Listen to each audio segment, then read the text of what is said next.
Este libro, cuando decimos posconflicto, entendemos las cosas que nos deben preocupar cuando no haya conflicto. No necesitamos afirmar que no estemos en conflicto ya.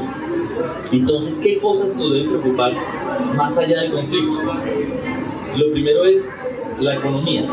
¿Cómo se va a ver la economía nacional en ausencia de conflicto? Lo segundo es cómo se debe ver nuestras Fuerzas Armadas. Y por eso hay un capítulo, cuyo autor está acá presente, sobre la eficiencia en el gasto militar del país. Y después hay una cantidad de problemas que enfrenta Colombia que sobreviven al post-conflicto. ¿Cómo qué? Como la violencia doméstica, como el efecto de la violencia sobre el rendimiento escolar, como el lavado de activos o la criminalidad, la seguridad ciudadana en general. Entonces, todos los capítulos tratan de este tipo de problemas y la idea es llamar a una reflexión sobre problemas diferentes al conflicto.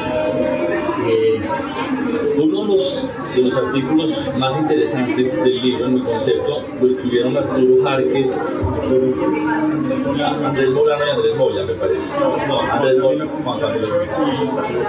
Entonces, le voy a dar la palabra a Arturo para que nos hable un poco de este capítulo. Gracias. Voy a hacer primero, digamos, hay algo que toca reconocer de este libro y es el espíritu que tiene como de colaboración entre unidades y entre disciplinas.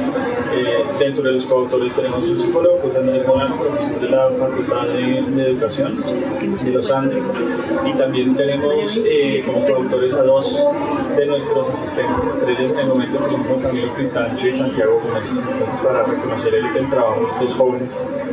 El capítulo que escribimos nosotros y del tema que nos preocupamos era del tema del capital humano y cómo el capital humano se ve afectado por estos contextos de violencia extrema.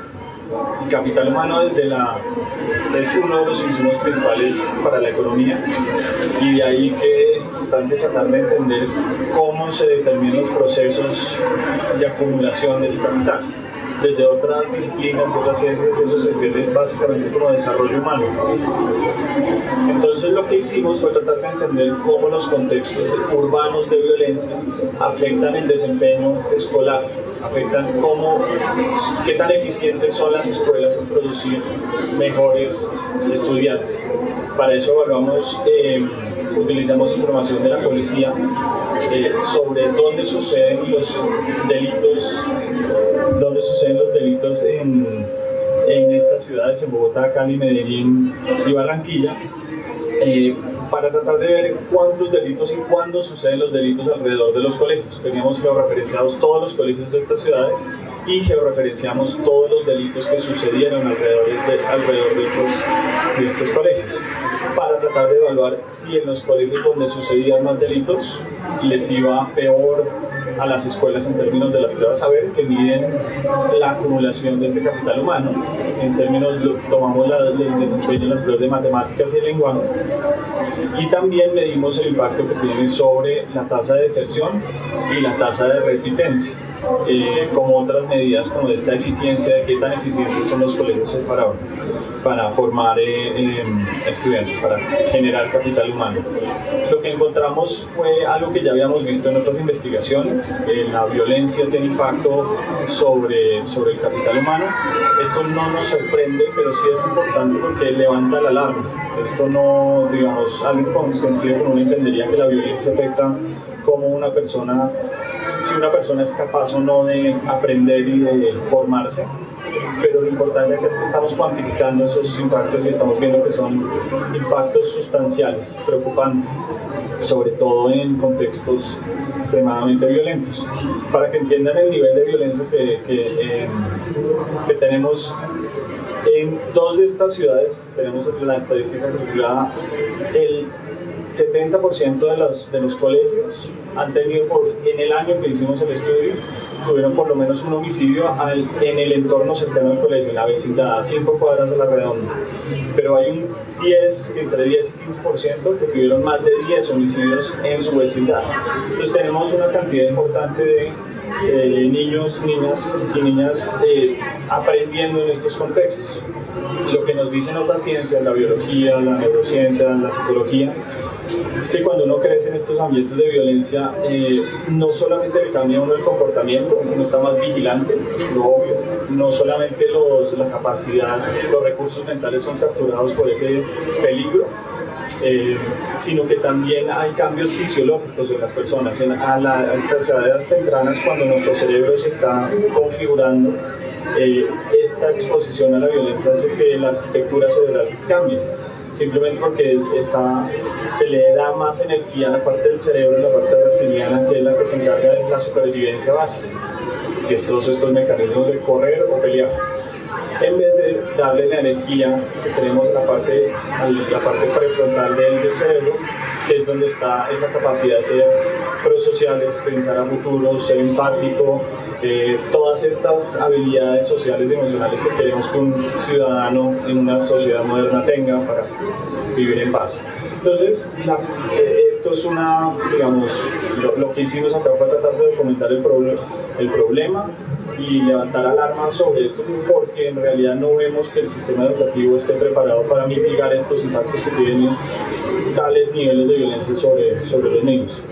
Entonces la idea es que concluimos ese capítulo dando unas ideas de cómo podríamos empezar a integrar este tema de la violencia y prevención de violencia, de los impactos que tiene la violencia en el sistema educativo. Y eso es lo que hicimos. Gracias.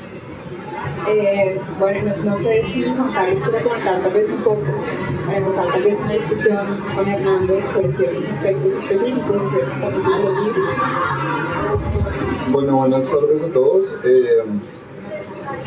Pues yo leí el libro esta semana y digamos que la primera reacción que tuve, pues la primera pregunta es ¿cuándo fue escrito el libro? Que esto fue organizado, digamos, 2016, como finales de 2016, y hay alguna actualización del primer capítulo con algo en 2017, pero pues esto fue antes del plebiscito, ¿no? En donde teníamos muchas preguntas sobre cuáles iban a ser los dividendos de la paz. Entonces uno ya en este punto, con 2 años de implementación del acuerdo, después del plebiscito, pues el libro le invita a uno como a pensar ¿y qué pasó con esos dividendos? ¿No? Bueno, yo creo que en esa discusión sobre el acuerdo de paz y lo que iba a producir, pues sí había alguna expectativa que para algunos que iba a dar un impulso a la economía, como el libro lo dice a veces de manera exagerada, pero creo que hoy vale la pena preguntarnos, es como una oportunidad para preguntarnos, bueno, ¿y qué pasó con eso? ¿No? ¿Cuál es ese dividendo que está quedando de este tema y por qué? Incluso algunos se atrevieron a decir que Colombia iba a tener como un impulso económico sin precedentes porque nuestra principal traba eran las FARC o la paz, y pues yo no veo que esté pasando eso, y además la implementación de los acuerdos nos cogió sin plata, nos cogió en un momento, o sea, esta conversación sobre el acuerdo de paz era como el final del boom de los commodities, estábamos, digamos, en una conversación distinta, y ahora, digamos, creo que estamos en un momento bien distinto. La segunda cosa que me hizo pensar el libro era esta expectativa sobre qué nuevas agendas se abrirían si ya no teníamos a las FARC, ¿no? Yo, por ejemplo, recordaba conversaciones con donantes que decían tenemos que alistarnos y ahora la agenda va a ser la agenda de la seguridad ciudadana. Y me parece que el libro tenía como esa expectativa de bueno, íbamos a ir saliendo como el conflicto armado y nos íbamos a concentrar en temas más relacionados como a esta inseguridad cotidiana, temas como el hurto, temas como violencia doméstica. Y si nos ubicamos hoy en donde estamos, pues estamos en una fase muy difícil del conflicto armado, donde el conflicto sigue activo, el ELN, el EPL, y si uno ve las estadísticas, pues en realidad la intensidad del conflicto, digamos, tiene una importancia todavía destacada, y la agenda de seguridad ciudadana todavía, digamos que está por debajo de esas discusiones sobre el conflicto, ¿no? Entonces creo que hay una reflexión importante. Y a propósito del capítulo que escribió Lucas sobre el gasto y la eficiencia de las fuerzas militares, pues también había como una expectativa en ese momento de que se iban a poner a hacer las fuerzas militares, ahora cómo iba a manejar el tema de la policía, y que se iba a abrir una nueva agenda, ¿no? O sea, teníamos, y eso tampoco, digamos, está sobre la mesa. Entonces yo creo que el libro y la manera como se produjo y cuando sale publicado, yo quedo con la sensación, pues que estoy como muy enfocado en el tema de la agenda de paz, que uno se queda con la sensación y qué pasó con las expectativas que había, y cómo hay todavía problemas no resueltos. Una segunda parte que me pareció, como una segunda perspectiva que me pareció muy divertida del libro, que la disfruté mucho, es estas conexiones que a mí me parecen sorprendentes, ¿no? Que son conexiones que uno dice, pero ¿y esto qué tiene que ver? A mí nunca se me hubiera ocurrido escribir un capítulo sobre eso. Por ejemplo, ¿cuál es la relación entre la arborización y el hurto? ¿No? Que es como una conexión. Hay conexiones, digamos, que uno podría sospechar más naturales, por ejemplo, los pagos de Familias en Acción y la violencia doméstica, pero quien diseñó Familias en Acción nunca se le hubiera ocurrido que eso pasaría, y quien está trabajando en violencia doméstica tampoco se le hubiera ocurrido que si ponía, digamos, como énfasis en Familias en Acción iba a ocurrir algo distinto. Y por ejemplo la conexión que también hace el libro entre este acceso al sistema financiero más masivo, que incluso se produce con Familias en Acción, y uno dice, bueno, pues entre más personas estén bancarizadas, hay un beneficio sobre eso, y lo que muestra, digamos, el libro es, bueno, hay una conexión difícil con el lavado de activos, ¿no? Porque en estas zonas donde la gente no estaba, pues no participaba del sistema financiero, pues se da que son zonas, por ejemplo, donde hay economías ilícitas, bollantes, y donde se da este fenómeno del pitufeo, en donde el lavado de activos se da de manera muy graneada, y donde no estamos preparados para atender eso, ¿no? Entonces yo creo que el libro también es una invitación a pensar en esas conexiones improbables, esas conexiones, y cómo nuestro Estado funciona de manera muy fragmentada, pero definitivamente las políticas se influyen mutuamente, ¿no? Y incluso en términos de conocimiento, pues generalmente cuando se habla de seguridad no se piensa con énfasis como en política social, o cuando la gente piensa en política social no necesariamente piensa en seguridad.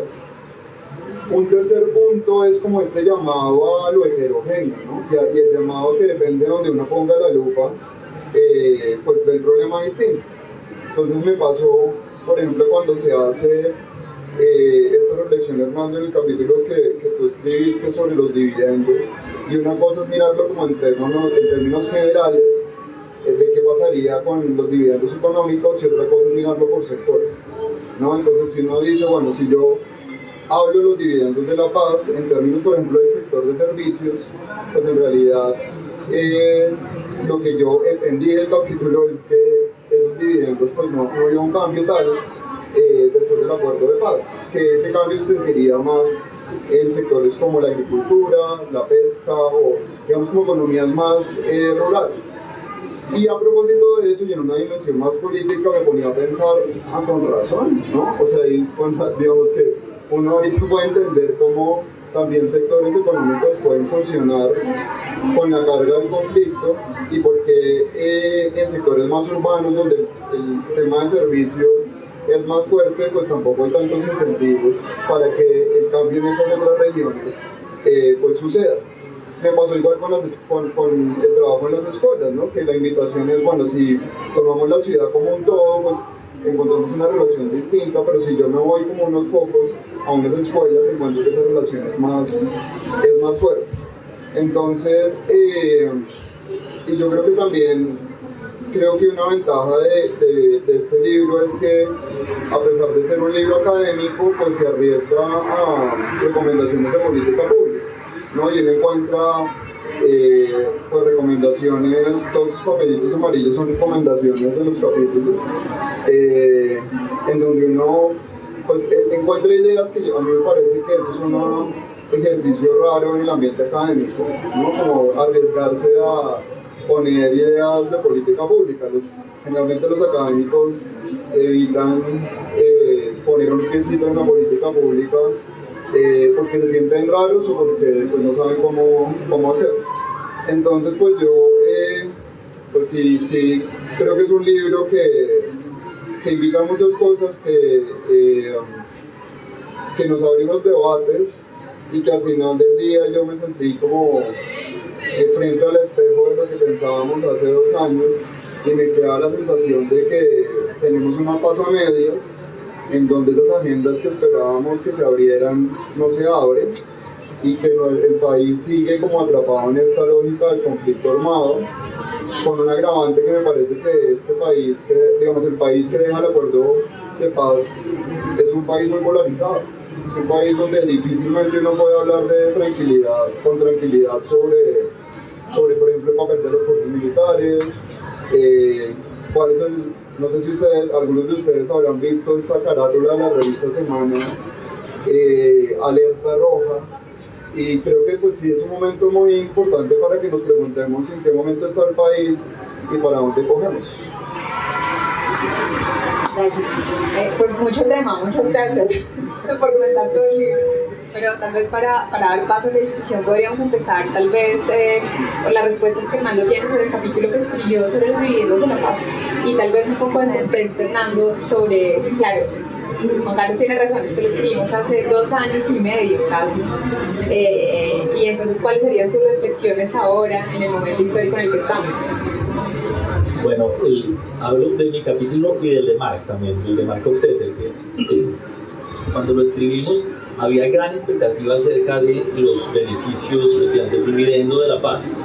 Y citamos ahí un artículo que no está en el libro, está en un libro previo del CECET, que es de Jorge Restrepo, que iba a venir y no vino, Villa, no me acuerdo quién más trabaja en ese, pero ellos, la proyección que ellos hacen es que el crecimiento iba a aumentar en 4 puntos.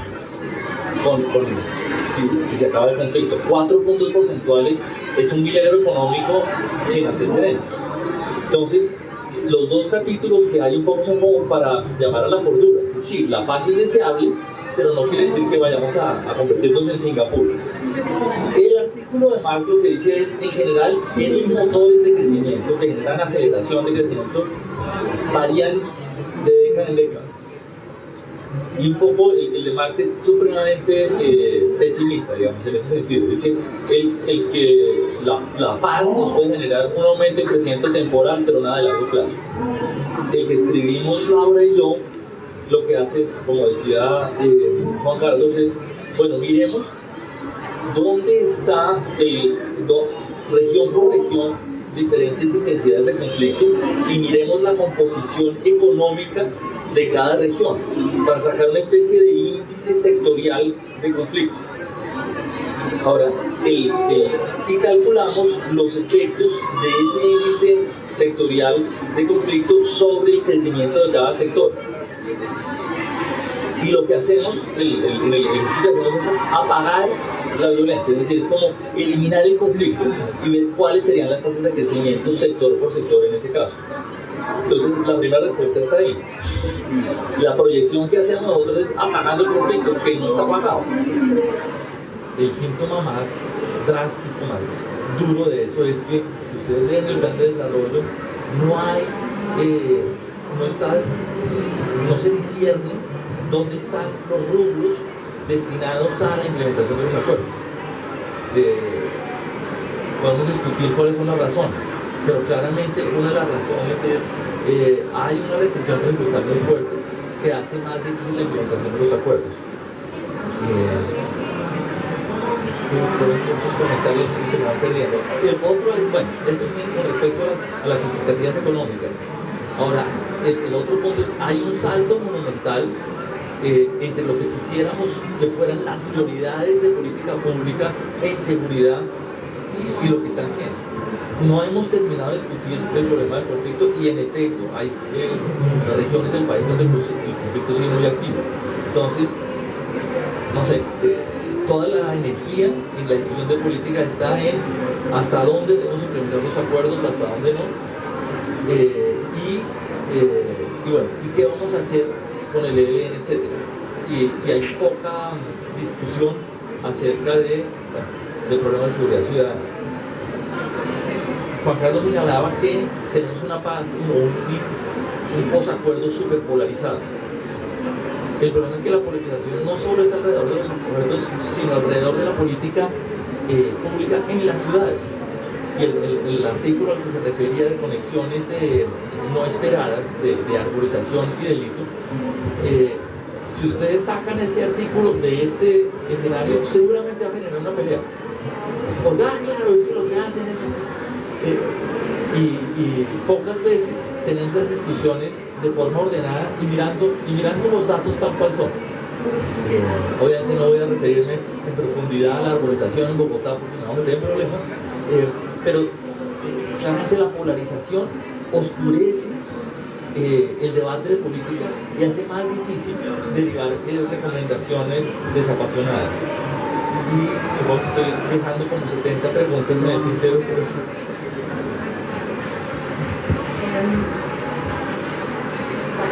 Otra de las cosas, Carlos, usted está hablando de ciertas cosas que probablemente mirándolas hace 2 años de pronto no eran tan relevantes. Hay algunas que sí lo son hoy en día. Entonces yo creo que, por ejemplo, el artículo que escribe Harker y Molano con Cristancho y Gómez, justamente son de esos temas, así como el de Álvaro Riascos, sobre el tema de la seguridad en las ciudades. Entonces, antes de darle la palabra a Arturo, me gustaría que usted nos dijera qué opina, cuáles son esas recomendaciones, tal vez si se acuerda de qué es lo que dice Arturo, si eso sí le parece relevante, y que Arturo nos recuerde un poco, no solamente, creo que el libro tiene una cosa que es interesante para aquellos que les gusta la academia, y es cómo pensamos las cosas, que es lo que estaba diciendo Juan Carlos. Y a mí sí me parece interesante resaltar cómo el libro también enseña a los investigadores o a las personas que lo lean cómo hacer investigación de calidad, es decir, reconocer el esfuerzo que hacen los académicos para ver cómo se mide una variable que es muy difícil de medir.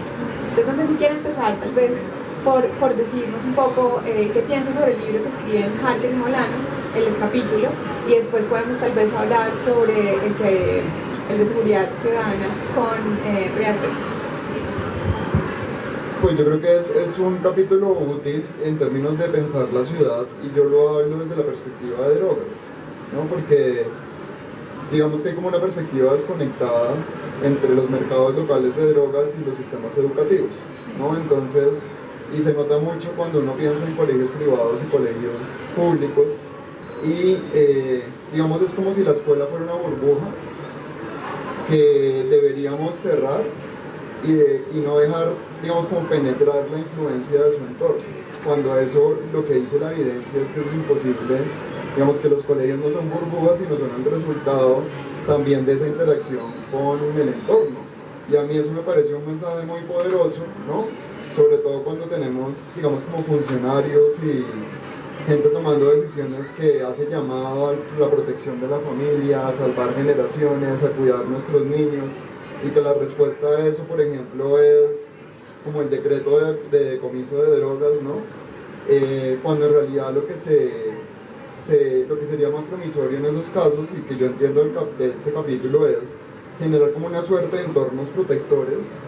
Sobre eso experimentado en Colombia, y que finalmente lo que sucede en la escuela, incluso en términos de rendimiento académico, pues es el reflejo también de lo que hacemos alrededor de esa escuela y como esas interacciones. Entonces creo que el capítulo es muy útil. Yo me quedé con la pregunta, con una duda, y es, tal vez, ahora no lo estoy recordando, pero es si hay alguna diferencia entre, digamos, el capítulo, el tema de las escuelas son escuelas públicas.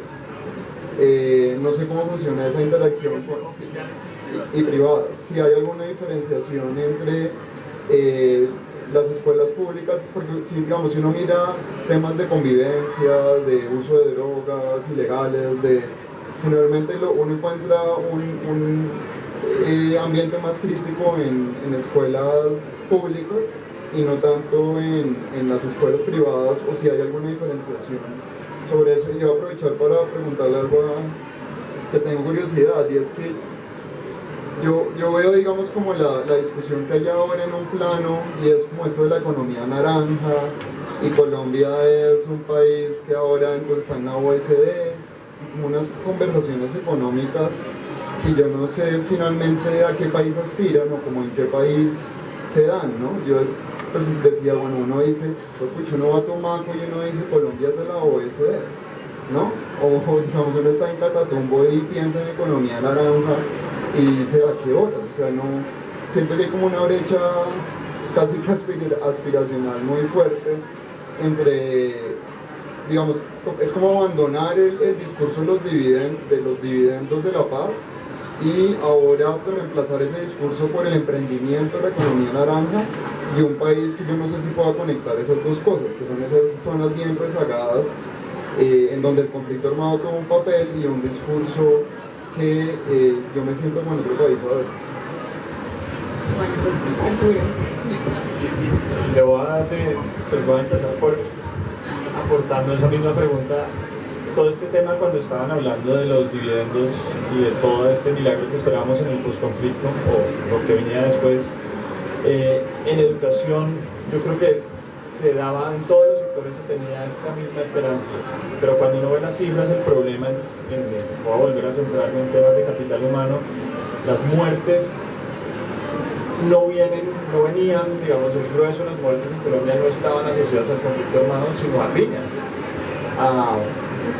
riñas entre ciudadanos digamos, los picos de violencia en Colombia son el Día de la Madre, por ejemplo, que están asociados a consumo de alcohol y otras cosas, pero que tienen mucho que ver con esa falta de capacidad de ser ciudadanos empáticos, pacíficos, y a lo que voy es lo que se necesita muchas veces, y este milagro, digamos, estos réditos de la paz no se van a dar si no trabajamos en los sistemas y si no vemos que los problemas que tenemos los venimos arrastrando hace mucho tiempo. En educación se han hecho, digamos, avances gigantes en términos de cobertura, está bien, digamos, pero en términos de calidad, eso de somos país ODS no se ve, los rendimientos en términos de calidad son planos, las pruebas PISA no han mejorado, vamos a ver cómo salen las próximas. Entonces, un poco la recomendación acá es, todo esto, pues como conectamos con el tema del postconflicto, tenemos que pensar más en cómo darle herramientas y cómo lograr que las escuelas sean estos entornos protectores con intervenciones que ya se han probado, digamos, que ya tienen evidencia de funcionar, como cosas tan simples como enseñarle a los docentes que estén informados en temas de trauma.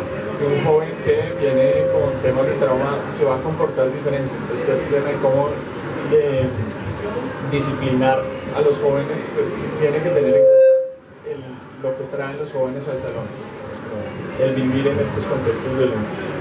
Entonces, sí, yo siento lo mismo, pasó esto, todos estamos esperando este gran momento,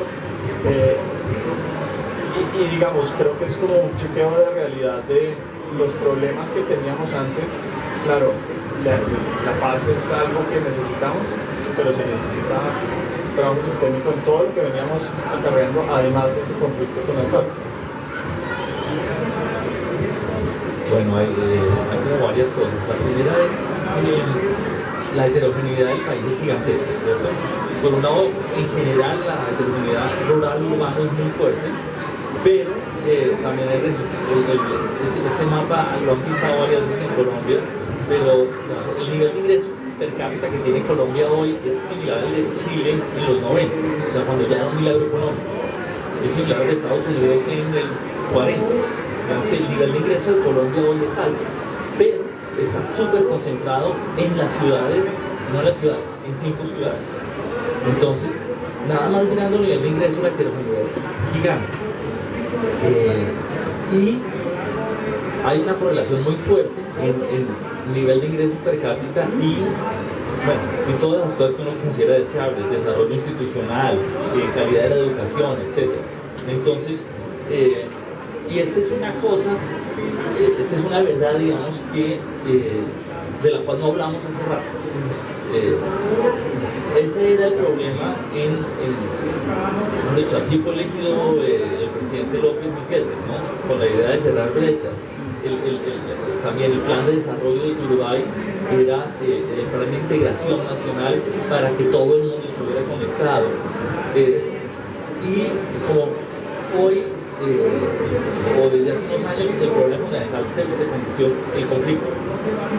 Y pensamos que la seguidilla de seguridad democrática, proceso de paz, iba a solucionar eso, y que el conflicto iba a generar unas externalidades, el posconflicto unas externalidades fabulosas para cerrar la brecha. Pero no, ahí hay un problema gigantesco que si hice un trabajo después de terminar el libro, si hubiera hecho ese trabajo antes de terminar el libro, hubiera estado ahí. ¿Qué es legitimidad institucional? Y entonces, para que haya legitimidad institucional se requiere que emerja una especie de un consenso de todas las fuerzas políticas que legitime ese arreglo institucional.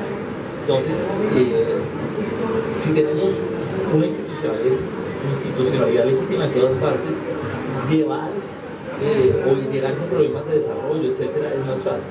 Pero hoy hay una cantidad de regiones del país donde la institucionalidad en la que creemos no es legítima o no es percibida como legítima en esas zonas. Entonces, el caso de Tumaco, por ejemplo, es clarísimo. En Tumaco hay una cantidad de instituciones alternas, digamos, donde ciertas prácticas criminales son parte de la institucionalidad, y en ese sentido llegar a imponer las instituciones desde Bogotá es imposible. Y ahí pero hay un reto monumental, pero muy complejo.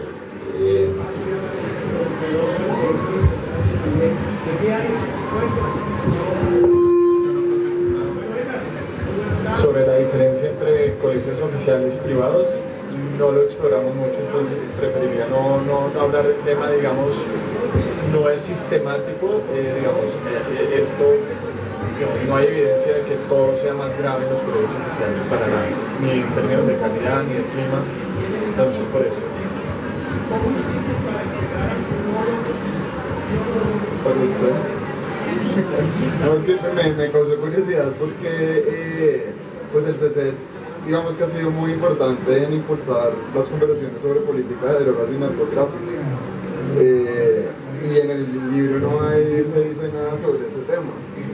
Entonces, yo no sé si fue como un intento de evitar el monólogo otra vez del narcotráfico, pero sí me pareció raro porque si ustedes ven ahora nuestra conversación, volvió a ser la conversación de narcotráfico, ¿no? Es decir, nosotros también había una aspiración del gobierno colombiano de plantear, por ejemplo, una relación distinta con Estados Unidos, que el acuerdo de paz, pues tuvimos un presidente que recibió el Nobel, y había una conversación, digamos, como en otros términos, la crisis venezolana, pero hoy otra vez estamos con la agenda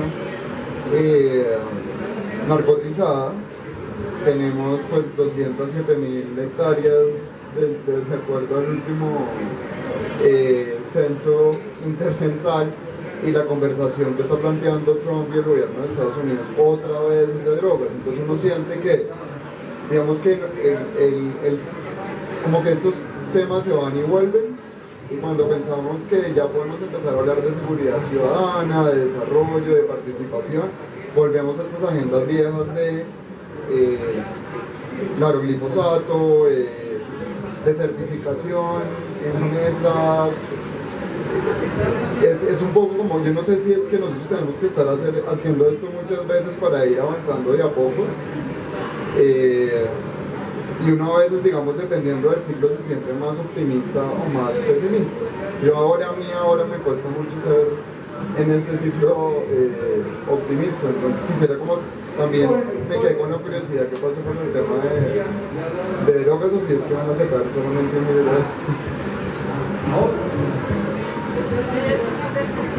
No, evidentemente el problema de las drogas es un problema transversal a todos los problemas de criminalidad,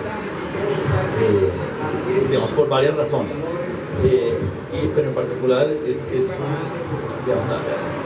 es claro que es muy difícil separar el problema de los cultivos ilícitos del problema de conflicto. En este libro quisimos concentrarnos en problemas de seguridad no directamente relacionados con drogas. Ahí, digamos, están los capítulos sobre lavado de activos, pero el lavado de activos puede ser lavado de activos de cualquier cosa. Ahora, la siguiente pregunta es, sí, estamos preparando un libro sobre cultivos ilícitos. Y digamos, en la misma dirección de lo que hablaba Juan Carlos, en cultivos ilícitos nunca queda todo dicho, porque lo que los economistas llamamos la crítica de Lucas, es decir, que una vez hacemos estadística y recuperamos parámetros de comportamiento, si empezamos a utilizar esos parámetros para implementar política, esos parámetros saltan y se convierten en otros. ¿Por qué? Porque la gente reacciona ante la política. Los cultivadores cambian sus funciones de comportamiento. Entonces, en cultivos ilícitos, digamos, verdades estadísticas duran muy poco. Y por eso es necesario seguir investigando, digamos, con la mente más abierta posible. Entonces, sí, estamos compilando un libro sobre cultivos ilícitos, en particular desde 2010 hasta hoy, y esperamos la colaboración de la Fundación Ideas para la Paz en ese libro. Yo lo que complementaría para los que están acá es un centro de estudios sobre seguridad y sobre drogas. Entonces el primer libro que nosotros lanzamos hace ya un par de años estaba centrado exclusivamente en el tema de drogas, en cómo medirlo, en cuáles eran las consecuencias de la política pública a nivel regional, a nivel nacional, cuáles eran los factores de política exterior que jugaban y hacer unas recomendaciones de política pública justamente sobre ese tema. Sin embargo, como nos llamamos Centro de Estudios sobre Seguridad y Drogas, en el momento en el que estaba siendo escrito el libro, teníamos un acervo, creo que académico muy interesante sobre cómo empezar a hacer evaluaciones y experimentos de política pública, sobre todo con el libro de Álvaro Riascos. Estábamos hablando de todo el tema de los hotspots, que son los puntos en donde se concentra el crimen en Bogotá, y creo que ahí había no solamente un momento que era interesante para el centro, para mostrar qué era lo que estábamos haciendo, pero también un momento en Bogotá en donde se estaban escuchando esas ideas. Yo creo que vuelve y juega, el libro es muy interesante a mi forma de ver, en cómo los académicos de economía y de otras facultades hacen este esfuerzo gigante por aplicar metodologías econométricas a temas que son muy complejos de entender. Entonces yo creo que la decisión también estuvo ahí de cómo hacemos algo que tenga que ver más con seguridad ciudadana, que el centro estaba produciendo, y podemos mostrar como algo que se capitalice, que se lea, que se estudie. Y lo otro también que quiero decir es, finalmente los únicos capítulos que se metieron en el libro fueron sobre lavado de activos, porque este libro sale un poco después de que ya habíamos publicado sobre el tema de drogas, y tal vez estos son los puntos que son muy interesantes que no habíamos mostrado, pero pues ahora viene el otro, y esperamos que todos lo lean y usted nos mande un capítulo.